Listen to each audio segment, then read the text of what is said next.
আসসালামু আলাইকুম। আজকে আমরা আর্কিমিডিসের সূত্রের মডেল করব। তো প্রথমে আমরা একটা কয়েন নিয়ে নিয়েছি। এই কয়েনটিকে যদি প্রথম জলে ডুবানো হয় তাহলে কয়েনটি ডুবে যাবে, অর্থাৎ এই কয়েনটি বস্তু দ্বারা অপসারিত তরল ওজন থেকে এই বস্তুর ওজন বেশি, তার জন্য কয়েনটি ডুবে যাবে। আর তারপরে আমরা নিয়ে নিয়েছি একটি বস্তু যেটি ভাসবে, কারণ এই বস্তু দ্বারা অপসারিত তরলের ওজনের থেকে বস্তুর ওজনটা কম, তার জন্য বস্তুটি ভাসবে। আর এই বস্তুটি আমরা নিয়ে নিয়েছি, এই বস্তুটি ডুবে ডুবে ভাসবে, অর্থাৎ বস্তু দ্বারা অপসারিত তরলের ওজন এবং বস্তুর ওজন এখানে সমান। আসসালামু আলাইকুম। আসসালামু আলাইকুম। আজকে আমরা একটা ফিজিক্সের মডেল নিয়ে চলে এসেছি। প্রথমে আমরা একটা বস্তু নিলাম এবং সেটাকে জলে রেখে দিলাম। জানো এটা কেন ভাসছে? কারণ বস্তুর অপসারিত তরলের ওজন বস্তুর ওজনের চেয়ে বেশি হয়, তার জন্য এই বস্তুটা ভাসছে। আর এই কয়েনটাকে আমরা জলে ছেড়ে দিলাম, আর সেটা কেন ডুবে গেল? বস্তু দ্বারা অপসারিত তরলের ওজন বস্তুর ওজনের চেয়ে এই দুটি নিমজ্জিত হয় এবং এটি ডুবে যাচ্ছে। আর আমরা একটা বাদাম নিয়ে সেটাকে জলে ছেড়ে দিলাম, তার সেই বাদামটি দেখা যাচ্ছে যে জলে ভাসছে, কারণ বস্তুর অপসারিত তরলের ওজন জলের সমান। আসসালামু আলাইকুম। আসসালামু আলাইকুম। তো আজকে আমরা চলে এসেছি ফিজিক্সে আর্কিমিডিসের মডেল সম্পর্কে।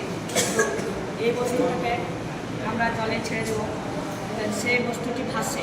এর কারণ হচ্ছে, যদি বস্তু দ্বারা অপসারিত তল যদি বস্তুর ওজনের চেয়ে বেশি হয় তবে সেই বস্তুটি ভাসবে।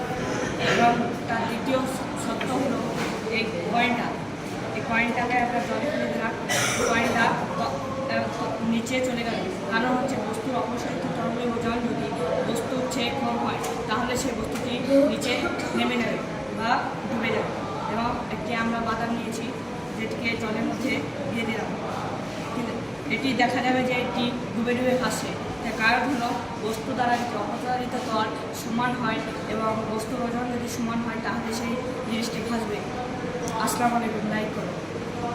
আসসালামু আলাইকুম। আজকে আমরা ফিজিক্যাল সায়েন্সের একটা মডেল নিয়েছি আর্কিমিডিসের, যেটি 3টি মডেল রয়েছে। তার মধ্যে প্রথমে রয়েছে জলের মধ্যে আমরা এটা ভাসবে, কারণ সেটা বস্তু দ্বারা অপসারিত তরলের চেয়ে বেশি, বস্তুর ওজন বেশি হয়, তাহলে সেটা ভাসবে।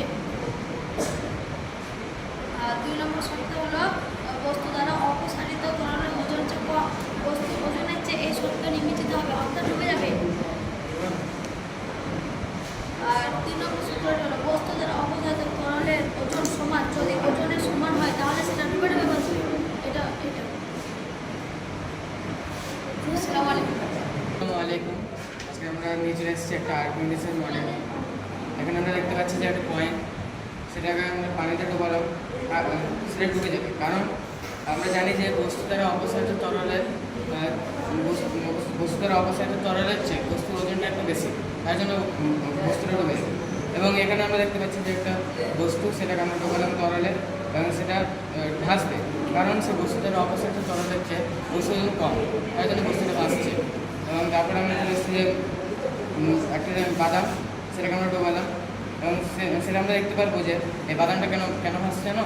কারণ এই বাদামটা বস্তু দ্বারা অপসারিত তরল যে বস্তুর ওজনের সমান হয়, তাই জন্য বাদামগুলি ভাসছে। Thank you. আসসালামু আলাইকুম।